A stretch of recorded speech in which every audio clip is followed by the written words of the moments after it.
All right, Biology 11. Next topic in our evolution unit is mechanisms of evolution. For those of you that aren't French, it's mechanisms of evolution. All right, so really what this topic, lecture is going to talk about is why stuff changes, right? What are the things that can lead to a population of organisms changing over time? Why would a species start to grow longer beaks? Why would their coloration start to change over time? Why would their size get larger or smaller over time? So there's a number of factors that that affect living things that cause their population to change. So that's what we're going to be looking at today. What are those things that we see that create change within a population? So the first thing, trait variation, right? One of the first things Darwin noticed, right? He was a naturalist. He looked at patterns and observations in nature. One of the first things he noticed is that there's a lot of variation within the traits for a species. We've talked about this before. With dogs, you could look at size, you could look at fur color, right? With humans, hair color, skin color, eye color, there's all variations. We're all still dogs, we're all still humans, but there's variation for any trait within a population. Population being a number of the same species in one area. And we know our traits are inherited. So if there's variation in the trait, it means that there's variation in genes, right? So trait variation means that I have gene variation. And that I can't spell. Right? Different blood types. Well, there's different forms or alleles for that gene for blood type. There's the A, the B, and the O. Different hair colors. Well, there's a blonde gene, a brown gene, a red gene, right? Different eye colors. Well, there's a green, a blue, a brown, hazel, gray. There's all kinds, right? So if I'm seeing this, it probably means this exists within that population, right? It has to. So evolution, which looks at the changes in the traits, the physical characteristics of a species over time, is kind of looking at, well, what happens with the genes over time in that gene pool per se, right? That makes sense? I hope so. I think it does. So what are some of the things that are going to make these two things change, right? So DNA changes. We know that. So how does that new gene come into a population, that new form of a gene that was never there before, like for instance a longer beak or a darker fur color or a larger creature? How do those genes come in and create a change, and then not only take up residence within the population, but also survive, thrive, and pass on to the offspring and make a lot more? Well, there are certain scenarios that exist that make this more common or more possible, all right? So, if one form of a trait begins to become more prevalent in a population, we say that the pool is shifting, right? Allele frequencies are shifting, right? We saw that in the peppered moth. If you remember the peppered moth, right? The peppered moth was the moth in England that lived in the birch forest, right? The birch tree forests. It had the light color and the dark color for wings. And we saw that the light one was dominant because the environment was mainly light, right? The light birch bark, right, kept these moths safe. The dark ones had a tougher time surviving, right? But then when there was a change, we started to see the dark ones become more prevalent and the lighter ones had more of a struggle. What that really means is that, in terms of genetics, this gene was the best fit gene, and then a change occurred, and this gene's frequency in that population started to explode, right? Very few moths would have these genes in them. A lot would have this. But after the Industrial Revolution and the changing of the coloration of the trees, this gene's frequency would have went way up. This gene's frequency in the individuals of that population would have went way down. There were less of these and more of these, right? So we can look at allele frequencies and gene frequencies within a population as well. There are certain conditions that make allele frequencies or gene frequencies move up or down, right? So the first one, a small population, right? A small population is more susceptible to change. Think about it. If I came out with an advantageous trait in Toronto, I'm one of 3 million people, which means I have 2 genes for that trait. So I have 2 genes out of 6 million genes. I represent next to nothing in that population, right? But if I went, out west to a very, very small farming community in Saskatchewan, and I went out there, I might be one of 75 people. Now I represent, I was next to nothing in Toronto, but in this farming community in Saskatchewan, now I'm a huge, I'm like 1 point something percent, right? And if you say, oh, there's 80 people here, now in terms of men, I'm one of 40. So my genes, even though I still have just 2, whether I'm in Toronto or Saskatchewan, I only have 2 genes, but my percentage of my genetic makeup and contributing to the whole population is a lot higher in Saskatchewan, the small population, than it is in Toronto. All right? There are non-random mating opportunities, right? As much as we'd like to think every single creature out there has an equal chance of passing on its traits, it's just not the way it is. There are winners and losers in the mating game, right? We're going to talk about something called sexual selection later on in this unit, and you'll see that you might have great musculature, your bones are very, well formed, you have good structure, you have an amazing immune system, whatever it happens to be. But if you don't have this or this, you're not going to get to mate. So there's a whole variety of factors.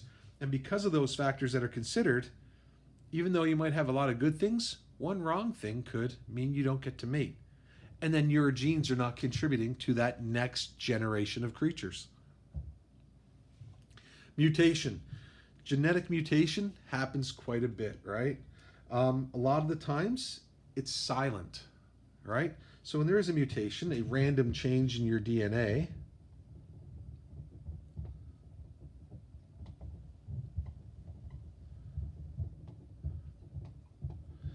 most of the time the mutation is silent, which means no effects. Why would that be? Why would there be no effects of a silent mutation? Well, lots of our DNA is non-coding. So what I mean by that is, and I think we might have discussed this in class, if I take a strand of DNA, like that pink strand there, this would be a gene. But the next little part of that DNA is non-coding region. It acts like a link to the next gene. And then again, there's a non-coding region. So a lot of our DNA is little non-coding regions. And even within the gene, there are non-coding regions called introns. So if a mutation occurs there randomly in one of the non-coding regions, then it's not going to have any effect. We don't use that DNA. So most mutations are silent. The second most common mutation, where you're thinking, okay, this one means nothing happened, there's got to be good mutation and bad mutation. So I'm going to put good over here for a reason, and bad. Right? Bad mutation means something negative. That mutation has altered your form in some way, and now getting something important like water, food, a mate, whatever it happens to be, is a lot harder. That's a bad thing. Good is positive. It means it changed your form, your physical, your physical appearance in some way, or your physical ability in some way, and now you're doing something better. And it gives you that edge over the competition. That's a good one. So when DNA mutates and there's actually an effect, negative or bad, which one happens more? This one happens first. This one happens the most. Out of these two, what one happens the most? This one. This one happens the second most often. So first most common mutation is silent, then bad. Think about it this way. Mother Nature has her checklist.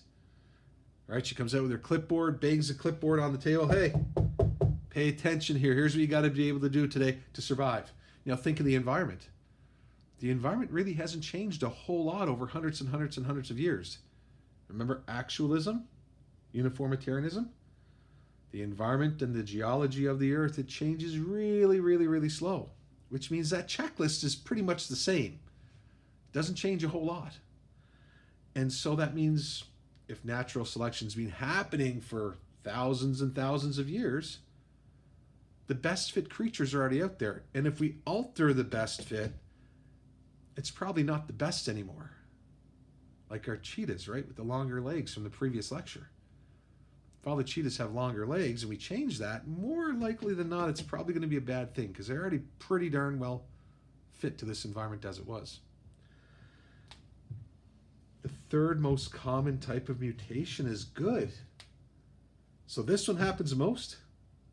And out of the ones we experience in effect, bad happens more. Good happens the least. Out of the three types of mutations, silent, bad mutations, and good mutations, this one happens the least. That's why I wrote third. So a good mutation is one that comes along and changes your physical nature in some way or your abilities in some way, and now you've got an advantage over the competition. You're finding water a little bit easier. You're escaping predators a little bit more often. You're finding food easier. Mates, they think you're much more attractive now.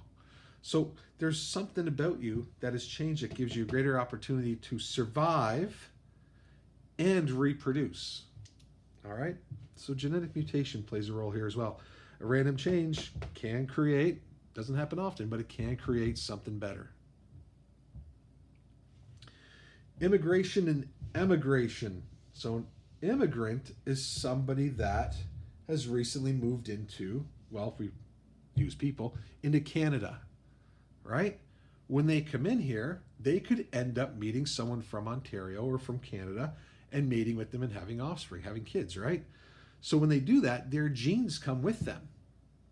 If you emigrate, it means you move out, right? So if here's Canada, this is going to be a really bad map of Canada, something like that.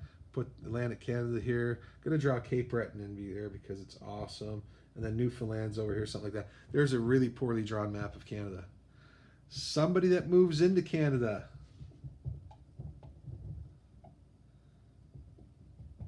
That's immigration. They moved in. Somebody moves somewhere else. That's emigration. They sound the same, but they are slightly different. So immigrants move in, and that's the way to remember it. I. Emigrants exit. All right?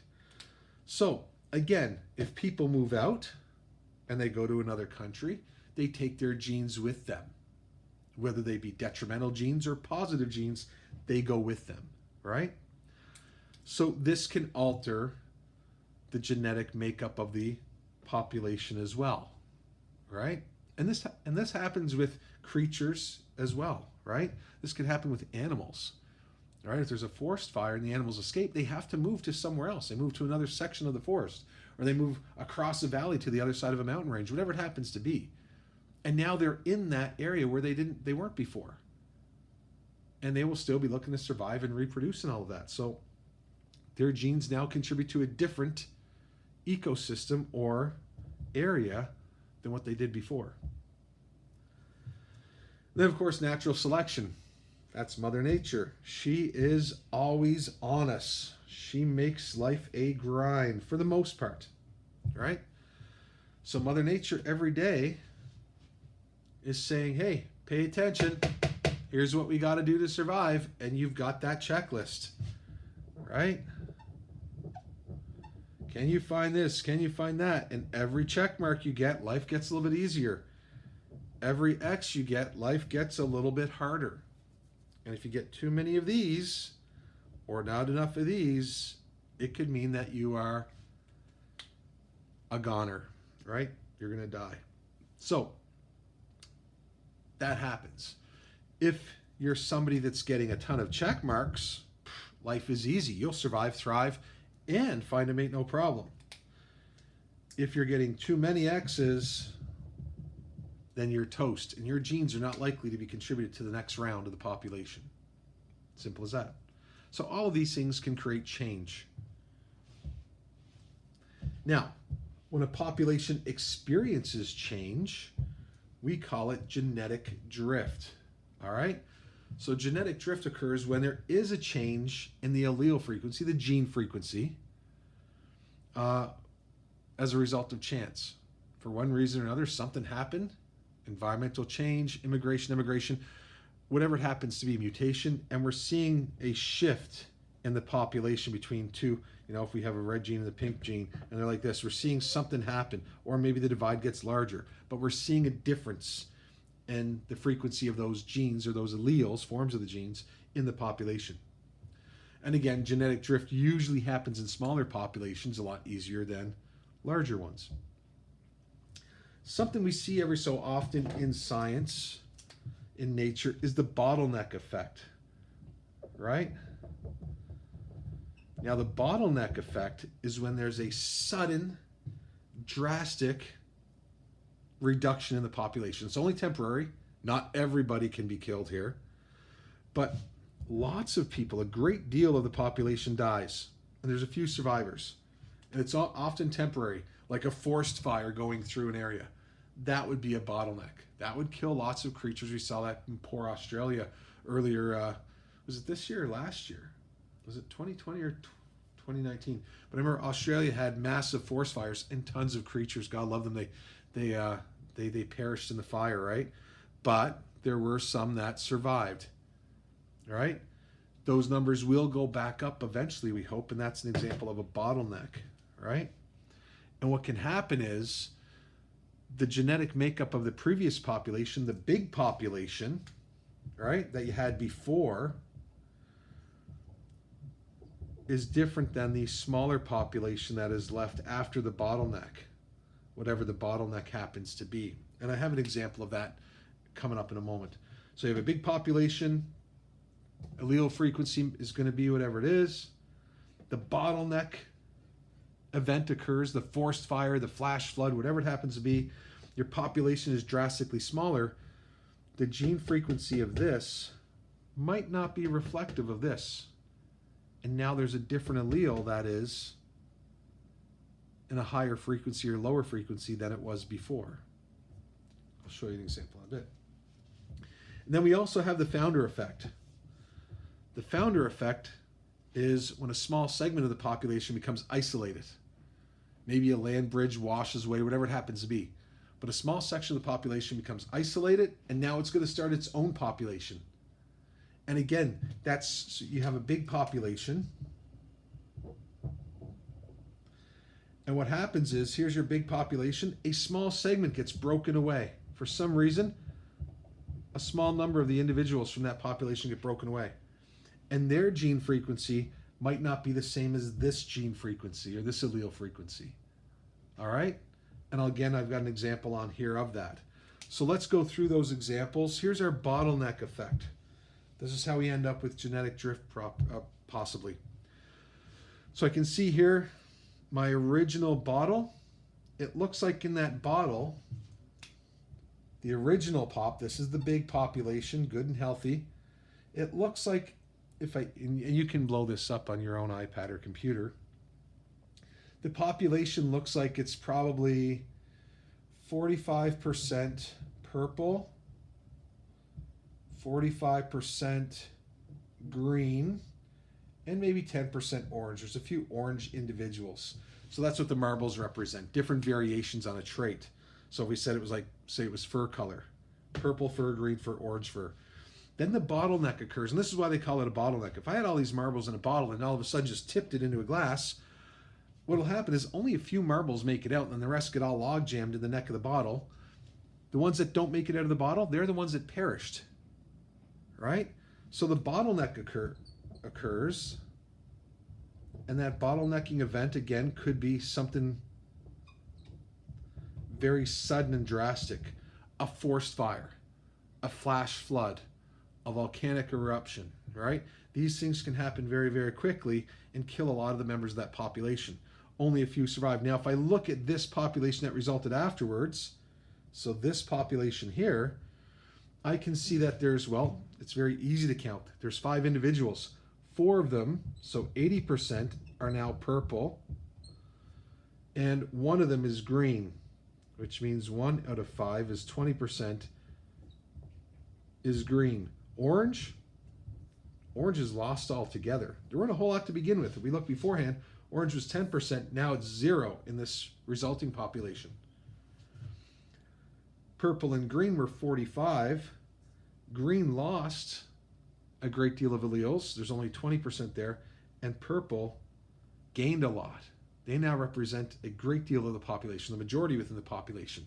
So the purple genes are more likely to be passed on to that next generation. All right? So that's a bottleneck event. Now I created this little beauty right here all by myself. Pretty proud of this. I did this on PowerPoint. This is going to show a bottlenecking. Now again, on your computer, it will be larger. But I've got my iPad here. So we've got our field, you know, a nicely painted field. And we've got ladybugs. And we've got some crickets. And we've got some beetles. Orange and black beetles here. So they live in here. There's a nice little river that comes through this area. Right? Life is good. The bugs are in the field. Everything's just awesome. And then all of a sudden, oh no, fire, fire. Look at the fire come out of nowhere. I put that in there myself. That's awesome. Anyway, these bugs, they head for the hills. They're like, oh man, get away from the fire. So they go up into the mountains, these guys here, right? Then the field's burned. And, excuse me, sorry. The field is burned. These insects are all gone. Now, our little stream here that runs through the picture, we can see the stream here, that saved these guys that went up to the hills. It saved them from getting burned in the fire because obviously the fire couldn't cross the water. But look at our population here now, right? If I go back, there are a lot of beetles, ladybugs, red ones. There are a fair amount of orange and green ones, and there are some crickets in there as well. But now the crickets, after the fire, are gone. They're like our orange marble from the previous example. And we see here that these guys were about 50-50, but now the great majority is the orange and black beetles. The ladybugs represent only 25%, where they used to be about 50 before, right? So there's a change in the frequency of the trait, which means there's a change in the frequency of the alleles, the genes that are making up that trait, right? The cricket genes are gone from this population altogether. So that's the bottleneck effect. This is the founder effect. So we look here, we had our original population, right? This might be like our peppered moth, right? So we can see here, there are more light circles than there are black circles. So if we look here, 33% are black dots, 67% are white dots in this population, this first square. These 4 individuals, for some reason, get separated from that parent population. So our large population, here's our smaller one. They get separated, and they're going to start their own population. But if I look at the individuals here, there's only 4 of them, so the math is easy. I've got 2 black and 2 white. So it's 50-50 between the black dots and the white dots. It's a 50%, right? White made 67% of the alleles here. They're 50 here. Black was 33% of the alleles here, and now the black allele is 50% of this population. So there has been a genetic drift, a shifting in the allele frequencies, right? Maybe there was a bridge they were all crossing. These guys got across the bridge, and the bridge washed away, right? It might be a log going over a river. The log washed away. These guys, they didn't get across. Or if we go this way with it, maybe they were the only ones that got across, right? So these 4 individuals will now make up their own population over here, while these guys get left behind, whatever way you want to view it. Here is Atlantic Canada. Nova Scotia has been on my mind a lot lately for what happened down there with the violence and that. But Here's a picture of Nova Scotia, New Brunswick in PEI. All right, so here's Nova Scotia in green. On this map, if you see Sydney right here, I lived right next to Sydney. Right, the next thing was the ocean, and then pass by Newfoundland, go to England. But anyway, that's beside the point. You've got happy people that are normal, everyday people, and you've got some crazies. Right, the crazies here at the straitjackets on. And so what happened, you go to Newfoundland, and the population there is half crazy. Right? That's a Cape Brentner making fun of some Newfies. If you're a Newfie, I'm just kidding. But if you look at the original population, the crazies only represented a small amount. But in Newfoundland, they become isolated on this island. They make up 50%. All right? Anyway, just a little Newfie joke. If you're a Newfie, you understand a Caper making fun of you. Anyway, so that's it. That's the, well, I put there Newfoundlander effect, but the founder effect. All right? You get separated, start your own camp, start your own population. Gene flow. Gene flow just basically means alleles moving into one population from another. So this is like our immigration and emigration.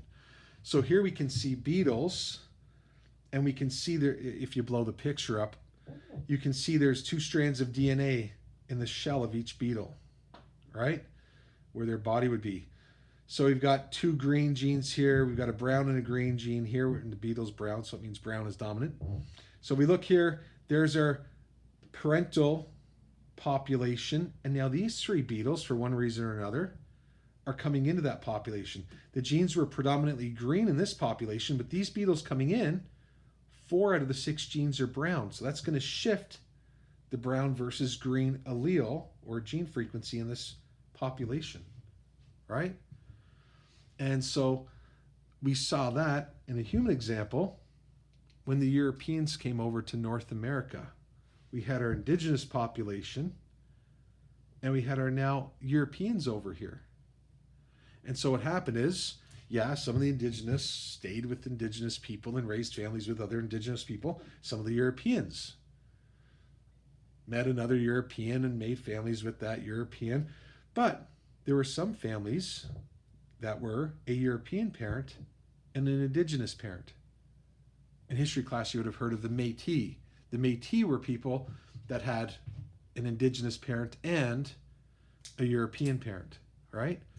Again, there were mating opportunities, right? People met other people, whether they were from Europe or native North Americans, and they fell in love and had families with them. That is gene flow, right? That's immigration and emigration. When the Europeans came over to North America, their genes left Europe and were no longer part of that population. So that's gene flow. Mutation, these are random changes to the genetic code. And what I mean by random is that you don't know where they're going to take place in your DNA. I can't control my mutation, or else I just say, okay, genes, let's mutate the bones in the back and the muscles in the back, and let's grow some wings. I hate being stuck in traffic. If I have wings, I just fly right over that stuff. I can't do that. Where mutations occur is totally random, right? The effects of the mutation, well, like we said, they can be silent, bad, or good, and we went over the reasons why, right? Silent mutations do not change the product of the gene. They're in non-coding areas. They don't affect us. Bad works against us, right? Bad means it works against our fitness, our ability to compete for resources in that environment, and it could mean that we end up, with an early demise. And then there are good mutations. These ones stick within the population because there is an advantage associated with that change in form, all right? And as we said, they're in order of their occurrence. Silent is what happens most often, and then out of the 2 that have an effect, bad happens more often than good. And the reason is, of course, because the environment has been roughly the same thousands and thousands of years. So we assume that if Mother Nature every day is asking for the best fit individuals only, then any change from best fit was probably going to be bad. Every so often, though, it does give it a little advantage so we get a good one once in a while. And random and specific, it relates to the change, the change. You don't know when the change is going to come.